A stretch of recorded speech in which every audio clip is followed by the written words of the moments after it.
the unforgiven sky-high New Mexico sun was a merciless eye burning down on the cracked earth. My horse, a dun mare named Whisper, moved with a slow, steady rhythm, her hooves kicking up plumes of dust with every step. I'd been trailing a lost steer for half a day, the tracks long gone soft in the unforgiving soil. Out here, the silence was a sacred thing, broken only by the faint creak of leather, the whisper of the wind, and the occasional cry of a distant hawk. I liked it this way, alone, quiet, predictable. It was the only way I knew how to be anymore. But then I heard it. So faint I almost dismissed it as the wind, a sound like a breath that had forgotten how to breathe. I froze in my saddle, my head tilting, my heart slowing its steady drum. It came again, a whimper, weak and sharp like a thread about to snap. My blood ran cold, a prickle of unease crawling up my spine. This wasn't the sound of an animal. This was human. I dismounted quickly, tying Whisper's reins to a gnarled dead limb. My rifle was slung over my back, its familiar weight a cold comfort. I moved through the scraggly junipers and over sun-baked boulders, my boots crunching on the dry earth, until I came upon a clearing. It was ringed by old cottonwoods, their leaves shimmering like silver in the harsh light. And there beneath the oldest, most ancient tree I saw her. She was hanging by the wrists, her arms stretched above her head, her body limp like a broken doll. Her bare feet barely grazed the dirt. Her skin was sun-dark and caked with dust, her long black hair matted with sweat and blood. Her chest rose in shallow, erratic breaths, each one a desperate gasp for life. But she was alive. My eyes snapped to the crude wooden sign nailed to the tree above her head. The words were scrawled in thick, angry red paint, jagged and defiant, "White man don't forgive."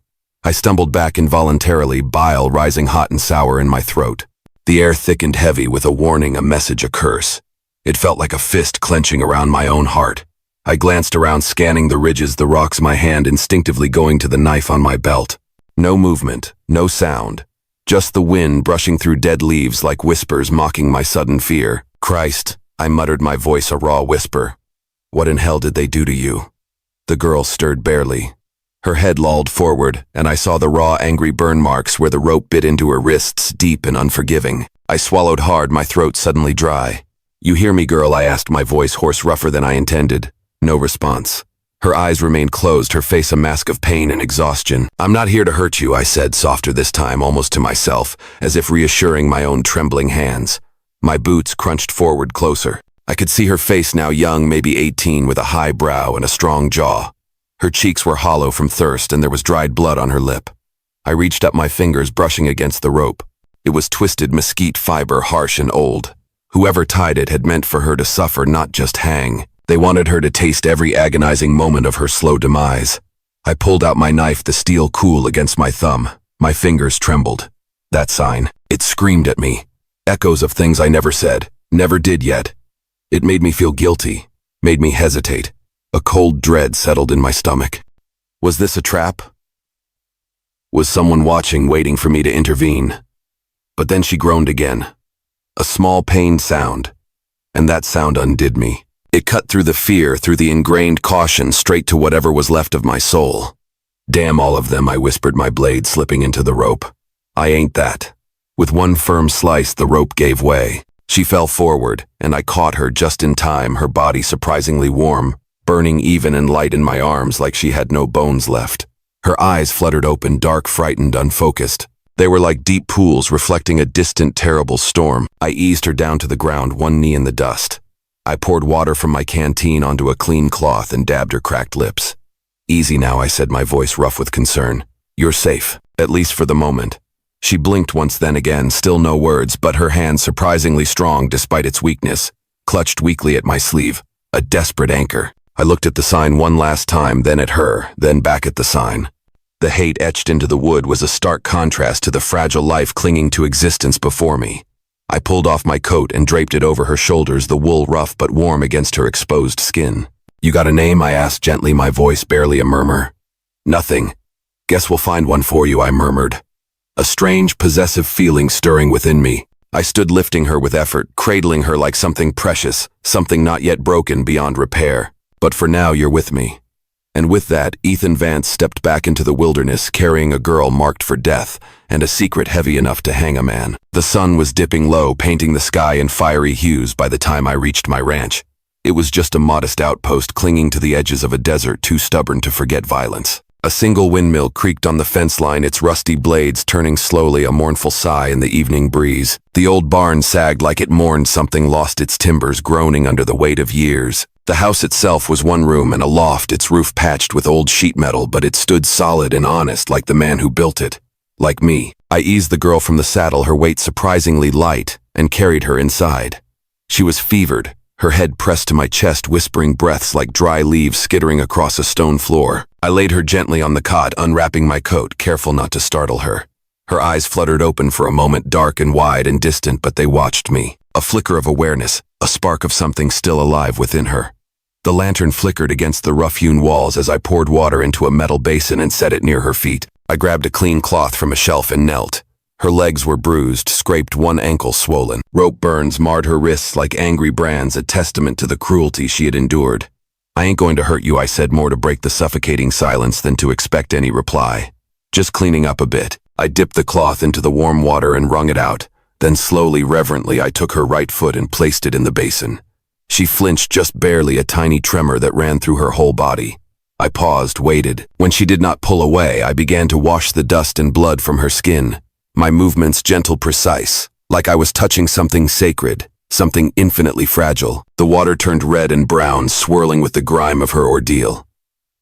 I worked in silence, careful not to meet her gaze for too long, though I felt it on me like a blade drawn halfway, unsure whether to strike or fall. Her lips parted once as if to speak, but no sound, came only a dry gasp. "Reckon you don't talk much," I muttered, not unkindly.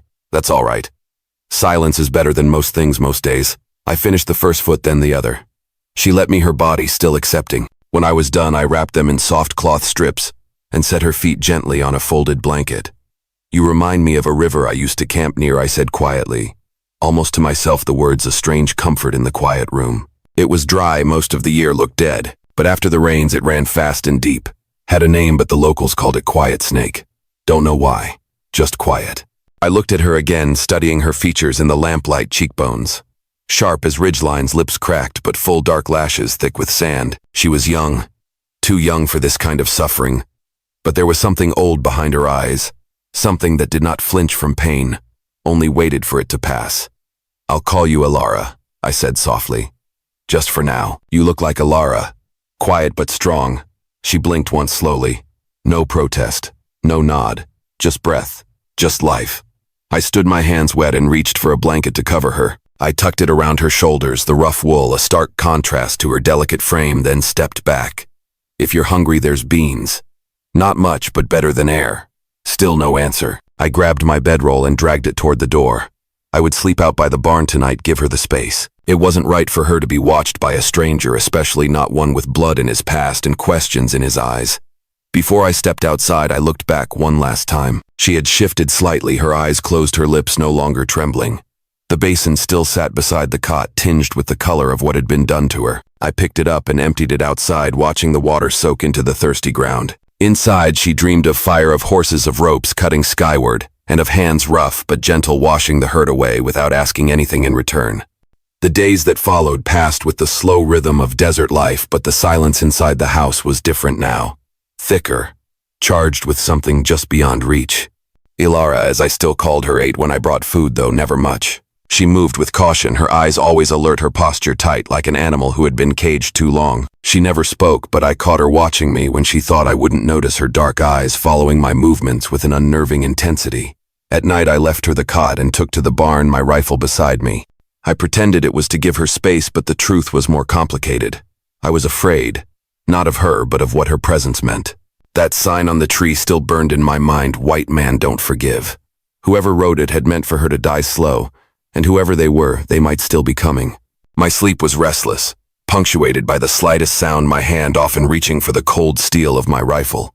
It was 3 mornings later when I first saw the boot print, slightly smaller than mine, newer than mine, and angled toward the barn. I squatted beside it in the hard-packed dirt and studied the heel military-issue cavalry. The print was fresh, no more than a few hours old. My gut clenched. I rose slowly, my eyes scanning the ridgeline. Nothing but sagebrush and heat shimmer. A cold knot of dread tightened in my stomach. Back inside, Alara sat by the window, still and silent. She did not look at me when I entered, but her body tensed, a subtle tightening of her shoulders. "You seen anyone?" I asked, my voice low. She said nothing. only pulled the blanket tighter around her shoulders. Her gaze fixed on something beyond the window, something I couldn't see. "I think we've got company." I murmured more to myself, the words tasting like ash. That evening I kept the lantern low and stayed by the porch, my rifle across my knees.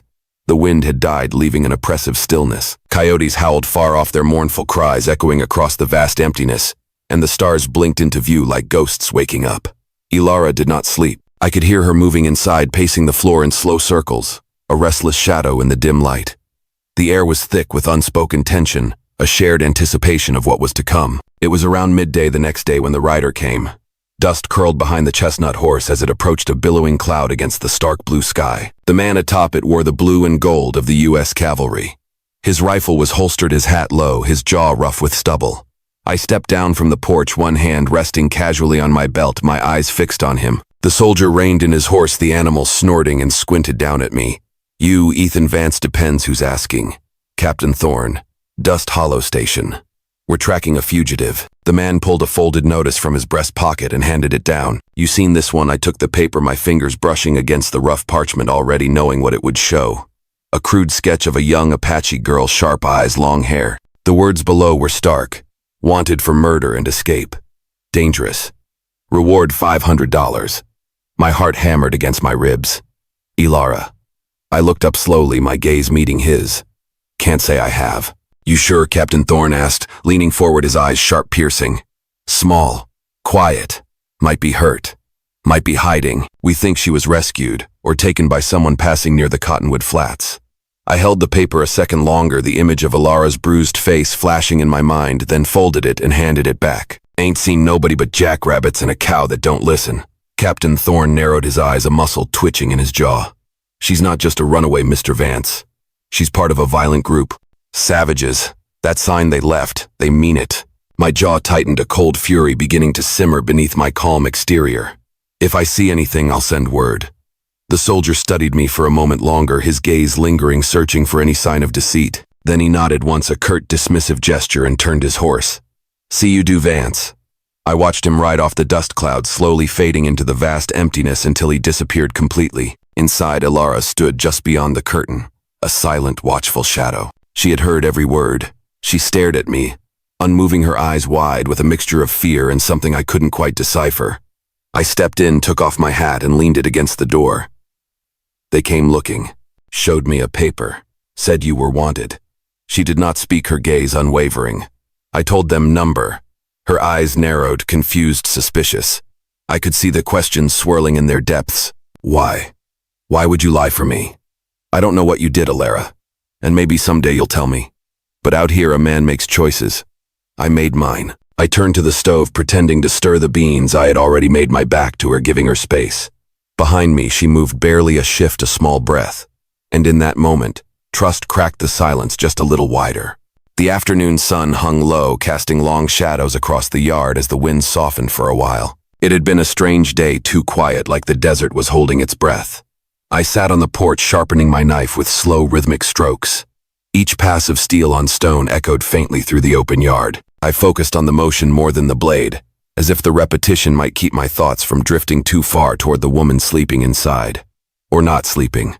I paused, cocking my head. The faint crunch of footsteps on gravel reached my ears. Not a coyote, not a horse, something lighter.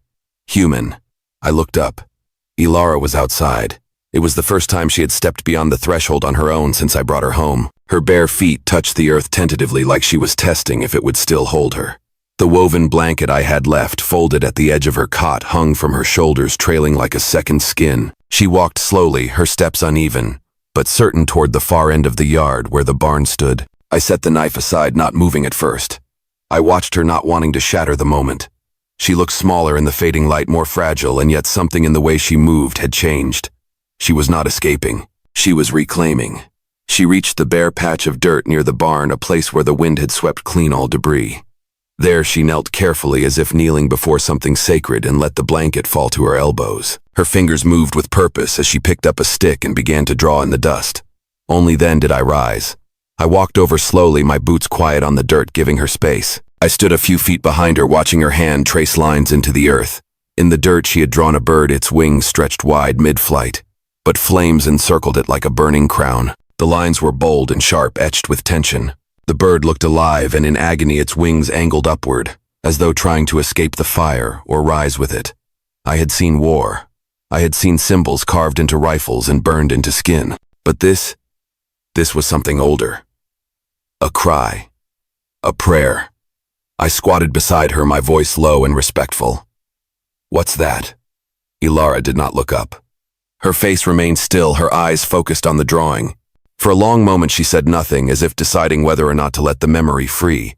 Then she spoke. "Bird and fire," she said, her voice dry and cracked like the riverbeds in midsummer. "My people's sign." I remained silent, my eyes never leaving the image.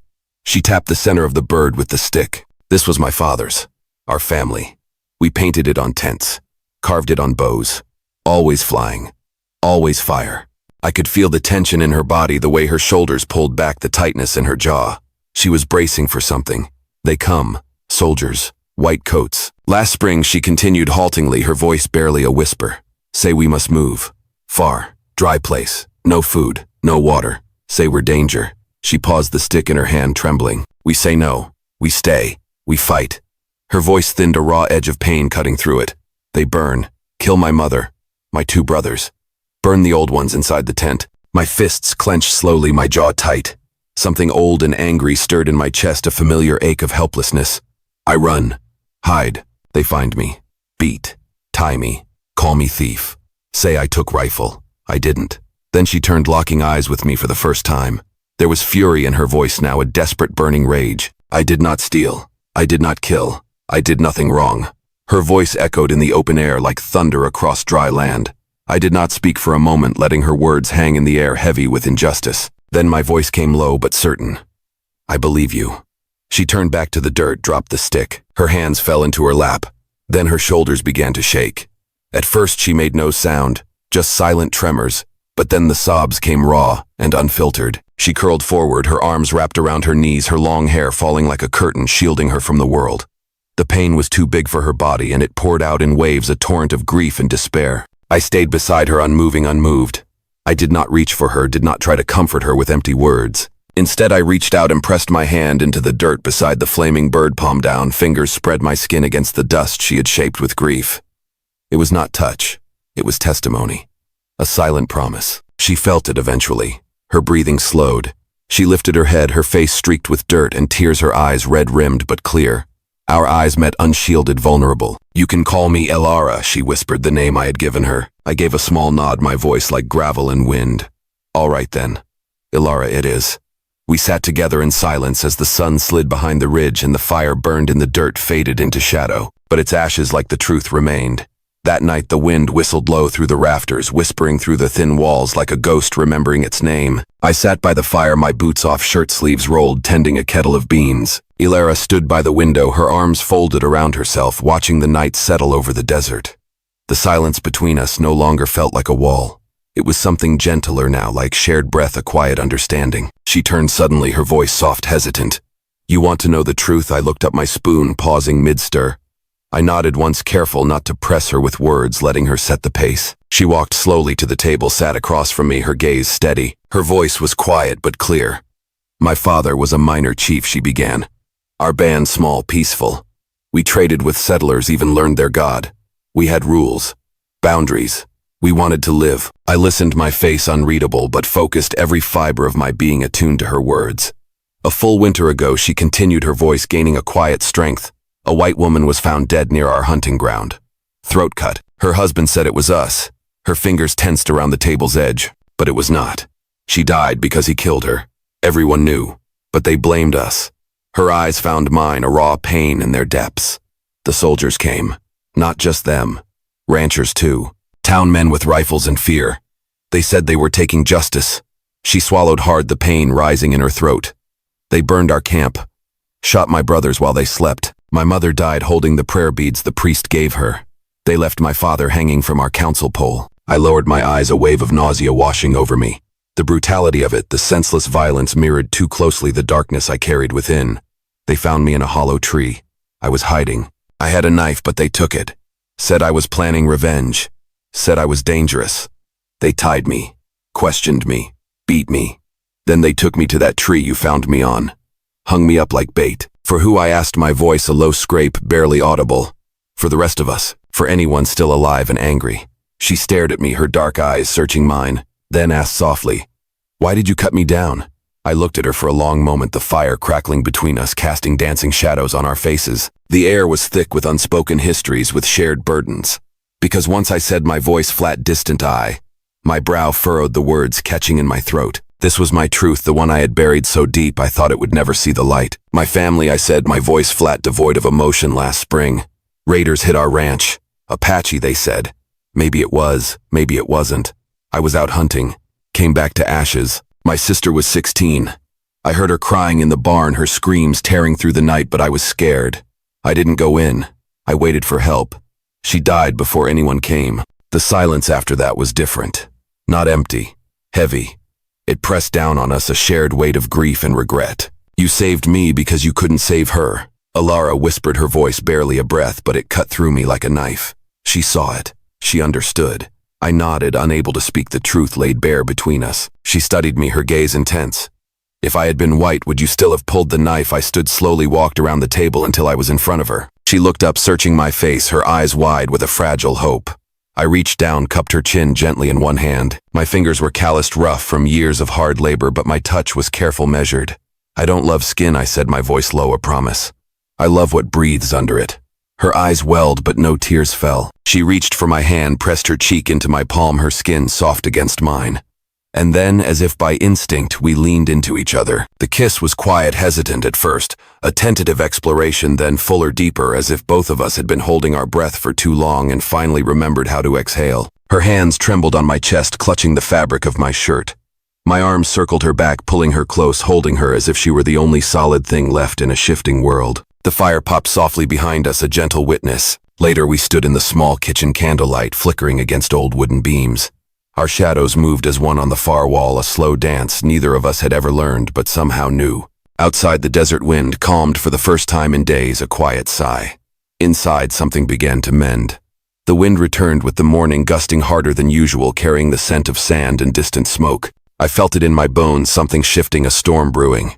I had lived long enough under this sky to recognize the wait before a storm, even if it came with boots instead of clouds. 3 days had passed since the kiss. Since the words neither of us said aloud took root in the silence, growing stronger with each passing moment. Alara had begun to move more freely around the ranch. She helped feed the animals, swept the floor, even laughed once softly when I cursed the stubborn mule that refused to eat. But the peace was thin, fragile, like old glass.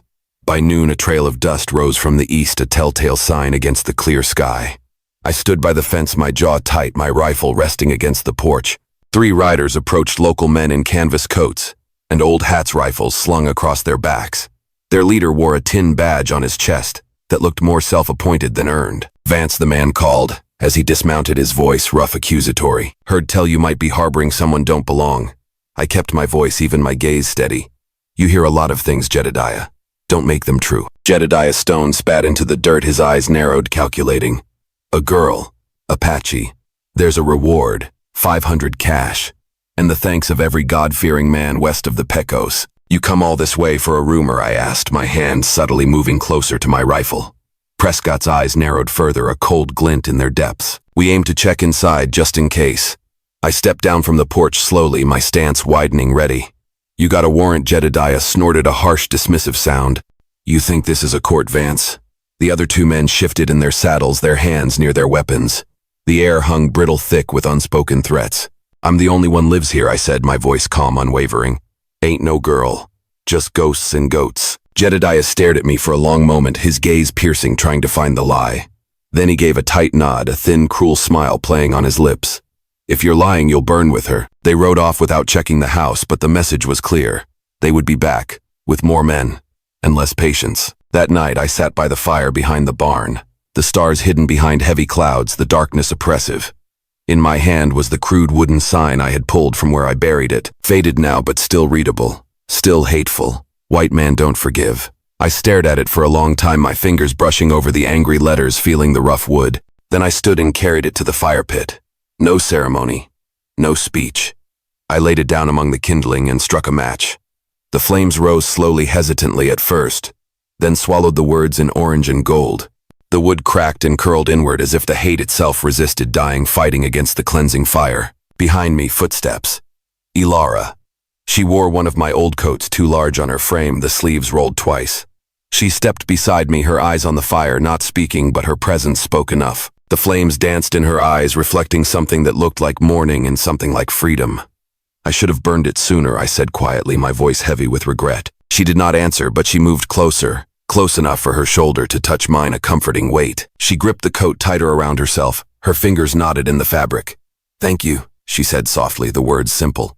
Yet they landed like something sacred, a profound acknowledgement. I looked down at her, my heart heavy and alive all at once. The fire burned low embers, glowing, casting a warm, flickering light on our faces. Above us, the wind slowed to a hush, a gentle sigh of peace. And for the first time since I cut her down from that tree, there was no sign left of what had been written against her. Only heat smoke and the weight of what we had chosen instead.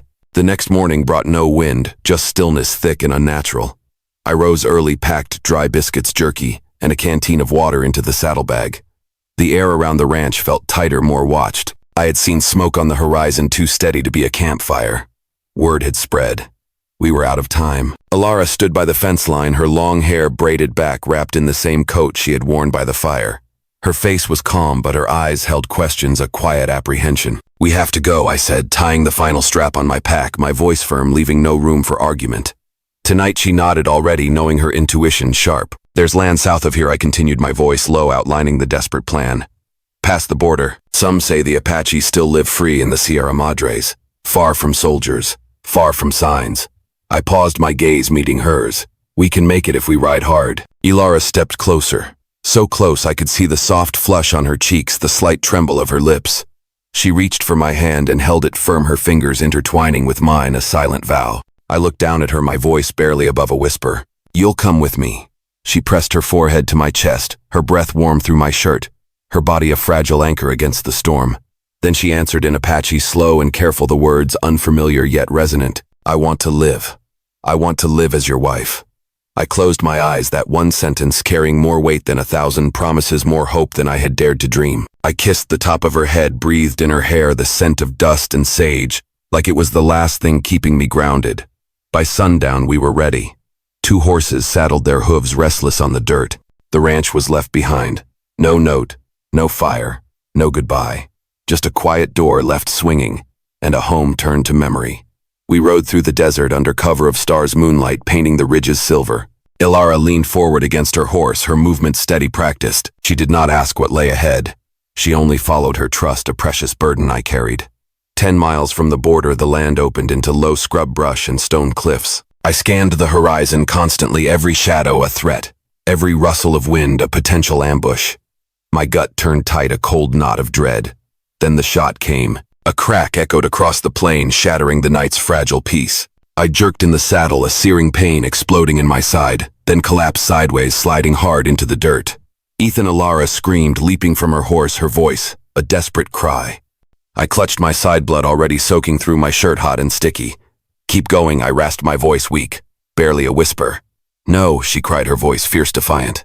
Another shot whizzed past them, striking the rock behind, sending up a spray of sparks. From the ridgeline, 2 figures appeared. Riders' rifles raised dark silhouettes against the moonlit sky. I groaned, pulling myself up, every muscle screaming in protest. "We have to move." Ilara hooked her arm under my shoulder, trying to lift me, her strength surprising. "Believe me," I growled, gritting my teeth against the pain. "I won't." Through sheer will we stumbled toward the nearby rocks, bullets cutting through the night, whistling past our ears. My boots dragged behind me heavy, but I forced one step after another, every breath coming wet, ragged. My vision blurred, the world tilting, but I focused on Ilara's determined face. Somehow we reached a narrow gap between 2 cliffs, a hidden pass. Ilara half dragged, half carried me inside, pressing me to the cool stone wall, her own chest heaving, her breath coming in ragged gasps. The shots faded behind us. The riders would not follow through the rocks, not without losing speed, not without risk. In the shadow of the pass, I collapsed to my knees, blood dripping onto the dust, staining the earth. I looked up at her, pain and wonder both in my eyes. "You said you wanted to be my wife." She knelt beside me, her hands cupping my face, her touch gentle, reassuring. I meant it. My lips curved even through the pain, a small, weary smile. "Then we better make it through this pass." She nodded, her eyes filled with a fierce resolve. And for the first time since we met, Ilara prayed. not to the gods of the settlers, but to the spirits of fire, wind, and survival. Because love in this place was always a gamble, and tonight we were betting everything. The tent flaps rustled gently in the river breeze moonlight, slipping through the stitched seams like silver threads. Outside, crickets sang low, their chirping a soothing rhythm, and the water whispered over stone, a constant murmuring lullaby. Inside, I lay propped on folded blankets, my breath slow but strong now. The fever had passed, the worst was over. Alara sat beside me, a basin of cool water at her side, gently wiping down my brow. I watched her through half-lidded eyes, the corners of my mouth lifting slightly. "You always this bossy with your patience," I murmured, my voice still a little weak, but a hint of my old self returning. She raised an eyebrow, a playful glint in her dark eyes, but smiled. "Only the ones too stubborn to die." I chuckled, then winced as the laughter tugged at the stitches in my side. She hushed me gently, placing a palm over my chest to steady me, her touch a comforting weight. The silence between us deepened, not awkward, but full, rich, with unspoken affection. Then, as the wind sighed outside, I spoke again. "Tell me something true," I said, my voice softer, now touched by something raw, a vulnerability I rarely showed. "What's your real name?" Alara looked down, hesitating, a fleeting shadow crossing her face. Then she reached for my hand and guided it to her chest, just over her heart. "Serafina," she said, her voice a soft murmur like the river outside. "It means peaceful river. My father gave it to me." I closed my eyes for a beat, as if letting the name settle into me like a prayer, a sacred truth. When I opened them again, there was warmth behind the weariness, a profound sense of peace. "Serafina," I repeated, tasting the word on my tongue, letting it roll over my lips. "You're the only peace I've ever known." She didn't cry this time. She only held my hand tighter, her fingers intertwining with mine, a silent promise. Months passed on the southern edge of the territory, where the border blurred into mesquite groves and dry wind carried scents of sage and wood smoke. A small lodge stood near the river's bend, made of pine and hide, strong but humble. It sat surrounded by whispering reeds and wild flowers, a haven of quiet beauty. In the shade of its awning, Serafina sat cross-legged, stitching a tiny white shirt. Her belly had rounded, gently visible now beneath her woven sash, a testament to the new life growing within her. Humming quietly, she worked the needle through soft cotton, her fingers sure and calm. Beyond the garden, I trained a young Mustang, murmuring low commands, patient and firm. Every so often I glanced back toward the lodge, catching sight of her silhouette through the light curtain, a familiar, comforting presence. And every time I smiled, inside a warmth spreading through my chest. The walls of our home bore no trophies, no portraits, just bundles of herbs, 2 books, and a child's blanket waiting to be finished. Serafina moved through it like the breath of the place itself, present, grounding, full of quiet life. One evening she walked down to the river, the same path she'd taken for months now. The current moved slow and certain, a timeless rhythm. She stepped barefoot into the shallows, letting the cool water kiss her skin, and laid both hands over her belly, a gentle caress. "Little one," she whispered, her voice soft, filled with a mother's love. "Your father, he didn't just forgive. He loved, and he kept his promise. Everyone." Behind her, footsteps padded across the grass. I came to stand beside her, our fingers entwining without a word, a silent, unbreakable bond. Together we watched the river drift under the dusk, where stars began to blink into view one by one like tiny diamonds scattered across a velvet cloth. No one had expected 2 hunted souls to find something like this. But somehow, in a world of scars and storm, we had created a quiet patch of earth where love had taken root. Not the kind written in history books, but the kind that endured, that bloomed like water from stone. And the river kept flowing, peaceful, like her name, like our life, like something finally truly home. In life we all carry wounds, sometimes from loss, sometimes from regrets too heavy to put into words. The story of Ethan Vance and Serafina reminds us that even under the harshest sky, compassion can still take root. Ethan, a man who once missed the chance to save his own sister, found a second chance when he cut Serafina down from the tree. He couldn't change the past, but he could choose his present to save a life, and in doing so save his own soul from the weight of guilt. The lesson here is simple, yet profound. Forgiveness is never easy, but it is the only road that allows us to move forward. No matter our age or the tragedies we've endured, we are never too old to reach out to do what is right, and to find peace within ourselves. Like Ethan and Serafina, sometimes saving someone else is also the way we save ourselves. And when we choose love over hate, we find that a true home isn't built of wood or stone. It lives in the heart.